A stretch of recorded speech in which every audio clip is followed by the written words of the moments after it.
Assalamualaikum warahmatullahi wabarakatuh. Apa kabar sobat Sibit Wawasan yang insya Allah selalu dirahmati oleh Allah Subhanahu Wa Taala.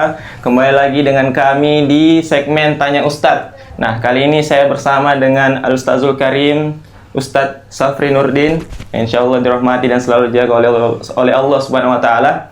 Beliau merupakan senior kami di jurusan hadis. Baru-baru selesai sidang magister S2 ya Kak? Iya. Alhamdulillah, kemarin sempat diliput juga sama Wawasan dan Alhamdulillah dapat takdir mumtaz bro. Alhamdulillah. Saya sangat ihtiram dengan beliau karena saya juga juniornya di jurusan hadis. Masya Allah. Ya karena BTW juga Kak, mirip-mirip nama saya Afri Safri. Iya betul. Tinggal tambah S tuh, tinggal tambah S. Insyaallah. Bagaimana Kak Ramadan sejauh ini? Kira-kira kalau buka puasa apa menu favorit biasa? Sejauh ini menu favorit tetap kurma pasti. Masih kurma. Masya Allah. Sunnah Rasul tetap betul. sunnah Rasul. Karena sekarang di Indonesia lagi ramai sekali tentang masalah buka puasa Kak. Betul, Iya. yang takjil itu kan? Ya, yang tajil, yang baku lomba antara Islam sama Nonis, Islam. betul. Begitulah. Maksudnya Alhamdulillah berkah juga bisa. Itu salah satu berkah Ramadan yang bisa dirasakan oleh berbagai kalangan, Iya. bukan hanya orang Islam ya. Betul, Alhamdulillah. Tapi kira-kira itu Kak, kalau Nonis mau makan tajil, kira-kira baca juga doa buku puasa? Tidak perlu kan, dia tidak berpuasa. Dia tidak berpuasa. Ya, begitu deh. Tapi sekedar informasi, mereka juga saat ini orang-orang non-Islam, Iya. khususnya saudara-saudara kita umat Kristiani, Iya. sedang menjalankan ibadah puasa juga. Oh, Mereka juga ada puasa menjelang Paskah. Sekedar informasi. Iya. Tapi ngomong-ngomong ini Kak tentang buka puasa, kan biasa itu yang sejauh ini aku tahu ada dua macam itu doa buka. Ya betul. Maksudnya ada yang Allahumma lakasumtu, yang biasa anak baca itu Ya. Allahumma lakasumtu kan itu, betul. sama ada yang zahabaz zoma Betul, ya, terus ya. seterusnya. Nah, kira-kira di antara dua ini Kak, mana yang lebih kuat sanad dalilnya begitu? Ya. Maksudnya lebih dipegang? Ya, ya. Ya, bagaimana itu Kak? Jadi memang ada beberapa riwayat tentang doa yang dibaca ketika berbuka puasa. Iya.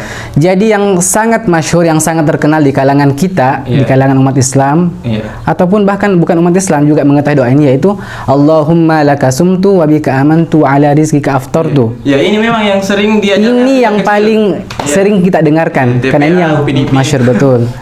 Nah, ulama sendiri dalam mengomentari doa ini mengatakan bahwa hadis ini itu dhaif, lemah. Hadis lemah ternyata Ya. doa. Jadi ini justru yang tersebar, yang sangat masyhur di kalangan umat Islam adalah hadis yang dhaifnya, yang lemahnya.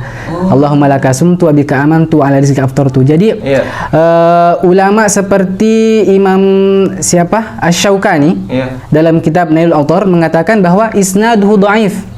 Sanadnya itu lemah. Nah, kalau jurusan hadis kan salah satu kriteria untuk menghukumi hadis itu dhaif, salah satunya ittisalus sanad. Ittisalus sanad dari segi sanadnya, kemudian dari segi perawinya, kemudian ya itulah ada 5 jurusan hadisnya yang tahu itu. Nah, ini itu tidak memenuhi salah satu kriterianya, mengatakan bahwa sanadnya lemah. Isnaduhu dhaif. Ya. Berarti yang mengajarkan ke Upin Ipin. Iya. Bagaimana kalau yang nanti ada penjabarannya. Jadi kenapa ini dhaif, ada penjabarannya. Jadi meskipun ini dhaif, tetapi Imam Imam Al-Mala Ali Al-Qari, beliau mengatakan bahwa meskipun hadis ini dhaif, tetapi dari segi makna itu bisa sahih. Kenapa dia katakan sahih? Allahumma lakasumtu, ya Allah untukmu saya berpuasa.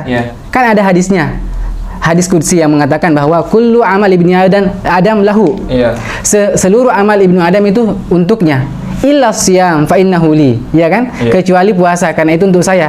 Nah, makanya bismillah Allahumma lakasumtu, untukmu aku berpuasa. Ini kan maknanya benar kan?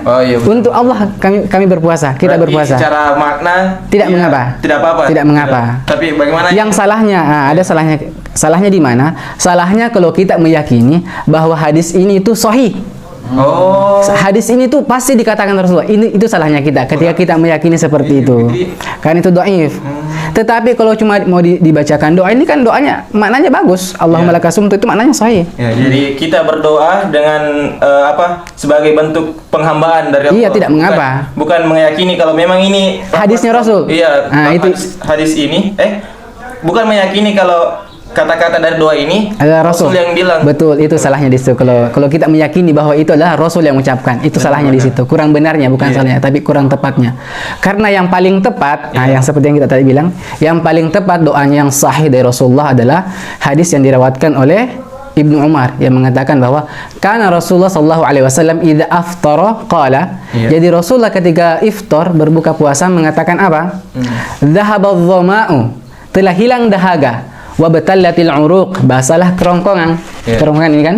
Wa thabatal ajru insyaallah. Nah, inilah hadis yang sahih yang betul-betul dikatakan bahwa Rasulullah mengatakan doa ini. Nah, ini. Dhahabadh dhama'u wa batallatil uruq wa thabatal ajru insyaallah. Nah, ini yang benarnya, yang sahihnya. Sahih hadisnya Iya, yang sahihnya hadis. Benar. Tapi kalau mau kita baca tadi itu ketika berbuka puasa, Allahumma lakasum itu tidak mengapa. Tidak mengapa. Selagi kita hanya sebatas doa penghambaan kepada Allah, bukan meyakini bahwa itu Rasul yang ngajarkan. Nah, itu. Ya, alhamdulillah bisa jadi pakai dua-dua, Kak. Bisa. Maksudnya jangan sampai nanti audiens kaget selama ini Salah. berapa kali puasa 12 kali lewati bulan Ramadan ternyata hadis yang ternyata doa yang pakai buka puasa itu ternyata hadis doif. Dan merasa kira-kira mati. Kira ini sia-sia, tidak mengapa. Tidak mengapa. Ternyata alhamdulillah. Paling tidak ada sedikit yang bisa diluruskan kalau kita berdoa itu hanya untuk penghambaan, bukan meyakini bahwa lafaz doa yang tadi Nabi yang bilang. Betul. Karena mau yang pas jelas-jelas pasti tadi itu dhahabadh dhama'u wa batallatil uruq wa thabatal ajru insyaallah. Karena itu betul-betul sahih hadisnya dari Rasulullah sallallahu alaihi wasallam. Baik. Ya. Kalau sekarang kan selalu sih ramai tentang berbuka dengan yang manis-manis. Oh iya, betul. Sering juga dikasih jadi jokes itu tuh.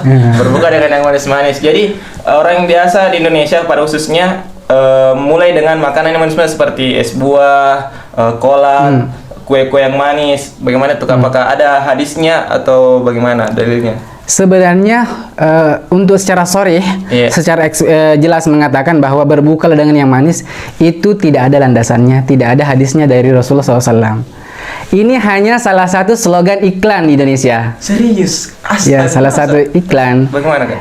Yang teh botol sos tidak salah kan, berbukalah dengan yang manis. Ini hanya untuk branding mereka, untuk membuat dagangannya laku sebenarnya. Aduh, iya. Terus. Cuma memang kalau Rasulullah itu diriwayatkan oleh Anas radhiyallahu anhu mengatakan bahwa kana Rasulullah sallallahu alaihi wasallam yuftiru ala rutubat. Jadi Rasulullah itu ketika iftar menggunakan apa? Kurma yang masih muda, mengkal. Tahu kan yang kurma yang masih mengkal, rutub.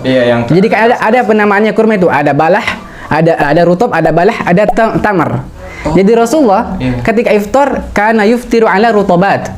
Kurma yang masih mengkal, tapi sudah manis, yang masih mengkal, belum terlalu matang. Atau fa illam takun rutubat fa tamarat. Kalau tidak ada kurma yang masih agak mengkal, beliau iftar dengan kurma yang kering yang sering kita pakai, yang sudah kering itu ya, yang warna coklat. Ah itu. Keras-keras. Iya itu nih yang biasa kita jumpai di pasaran. Kalau yang kayak kurma ajo itu Kak, apa termasuk mana? Itu termasuk kurma, tamar. Oh tamar. Oh iya. Kan termasuk dalam kategori kering nih. Jadi ada tuh rutop biasanya itu yang masih kurma muda, balah yang masih basah-basah tapi sudah sangat manis. Kalau tamar yang sudah kering yang sudah biasanya didistribusikan yang sering kita dapatkan di pasar-pasar itu namanya tamar, makanya tumur. Nah itu. Nah itu Rasulullah berbuka dengan rutobat. Jadi mungkin mereka ini mengambil landas daripada ini karena kan rutop manis. Kurma juga manis. Begitu caranya apa? Rasulullah buka dengan kurma karena kurma rasanya manis. Jadi maknai dengan berbuka dengan manis. Dengan yang manis betul. Iya. Jadi dia mungkin dia mengambil dari sini berbuka dengan yang manis. Tapi itu tidak ada hadis yang mengatakan berbuka dengan yang manis. Berbuka dengan apapun silakan. Kan Rasulullah lanjutan hadisnya kan? Fa illam takun kalau tidak ada lagi tamar, beliau menggunakan apa? Fahasa hasawat min ma, beliau menunggu air. Oh, menunggu air. Jadi Kadang beliau dengan rutob, kadang dengan kurma yang sudah kering. Iya. Kalau tidak ada, beliau berbuka dengan air. Air. Sebelum ayyusolya, qabla ayyusolya, sebelum sholat maghrib. Jadi beliau berbuka dulu dengan hal ini. Jadi sesuai dengan hadis ini urutan berbuka yang dicontohi sama Nabi, maksudnya ketika azan apa yang pertama beliau makan? Yang pertama itu rutob. Rutob kalau memang ada. Iya, kurma kering, kemudian tamar. Rutob kurma imkal. Tamar bengkal. itu kurma kering. Oh, sorry. Kurma bengkal, kurma kering, baru kemudian air. Kalau tidak ada. Kalau tidak ada. Kalau teman-teman mau ikuti sunnah, Silakan. ya yang 3 ini. Nanti setelah yang 3 ini baru disikat semua tajwid yang lain. Kalau tidak ada, apa yang dihidangkan ya silakan. Masya Allah, ya, siap. Insya Allah Ustaz Safri ini penjelasannya sangat daging semua, bro. Allahumma amin, amin, amin. Allahumma amin. Semoga seperti itu. Ya Rob. Karena Ustaz Safri ini saya juga sering cerita-cerita, saya juga sering diajar. Beliau memang kalau menjelaskan itu selalu ada dalilnya, selalu ada landasannya. Karena memang anak hadis terkenal tadi banyak referensi-referensi. Iya, semoga seperti itu. Kitabnya, karena banyak, kalau anda salah hadis salah satu ilmu yang banyak sekali referensi kitabnya kayak. Salah satu yang paling banyak referensinya karena masing-masing ilmu dalam hadis itu ada bagiannya sendiri, ada fan tersendiri. Misalnya kitab tentang matan hadis ada sendiri kan, Kutubus Sittah, Kutubus Tis'a ila akhirih. Makanya teman-teman itu yang jurusan hadis semua rajin semua beli kitab, hampir setiap bulan, ada yang bahkan setiap minggu beli kitab. Tapi ada juga temanku yang dia cuma fokus beli kitab tapi tidak narawat kitabnya, Kak. Maksudnya simpan saya di sembarang tempat, simpan di lantai. Kira-kira bagaimana itu? Apakah enggak apa-apa, Ji? Enggak apa-apa? Enggak masalah atau? Jadi ini sebenarnya kembali kepada adab. Kembali kepada adab pribadi masing-masing. Adab individu. Karena ini kan kitab ini kan sumber ilmu, salah satu wasilah kita untuk menuntut ilmu. Ketika kita tidak merawatnya, menyimpannya di mana saja, itu berarti qillatul adab. Salah satu adab kita itu sedikit, tidak ihtiram kepada ilmu. Jadi seyogianya sebagai seorang thalibul ilmi, ya silakan rajin membeli kitab, silakan, tidak larangan, bahkan bagus kalau rajin membeli kitab. Tetapi kalau bisa dirawat dan dibaca. Jangan hanya disimpan di koleksi sampai nama akan mirayap tidak baca. Ini juga salah satu disayangkan. Thalibul ilmi bencananya seperti itu, banyak membeli kitab tapi tidak dibaca. Iya, jadi karena kita mau ambil ilmu dari kitab, ya kita juga harus memuliakan kitab. Memuliakan karena ini sumbernya salah satu wasilah. Iya, benar. Nah, jadi kembali kepada adab. Kalau tidak dirawat, tidak dijaga dengan baik, berarti qillatul adab. Adabnya kurang. Biasanya teman-temanku yang sering taruh kitabnya di mana-mana di sembarang tempat, katanya, "Kenapa Anda beli rak buku saja?" Karena kan rapi, selain rapi juga estetik dilihat. Katanya Anda bilang, "Mahal sekali rak buku. Ada yang 3.000, 5.000 satu rak cuman 4 susun begitu." Makanya kau tahu, Kak, kalau ternyata sekarang ada yang mebel handal tapi tidak mahal. Masya Allah, di mana itu? Ada di Cleopatra, Kak. Oh, Cleopatra, Masya Allah. Ternyata bagi teman-teman yang rajin beli kitab, kemudian tidak ada tempatnya, bisa berarti pesan di sini ya? Datang atau pesan hubungi di Cleopatra. Cleopatra, Masya Allah. Ini mebel yang itu tadi handal tapi tidak mahal. Masya Allah, terjangkau ya. Low budget yang dananya kebanyakan untuk beli kitab, hanya sedikit yang disisakan untuk bagaimana menjaga kitabnya. Ya, insya Allah ini banget. Cleopatra ya, Masya Allah. Mantap. Iya, Kak. Baik, sobat wawasan, kita cukupkan dulu sampai di sini. Terima kasih.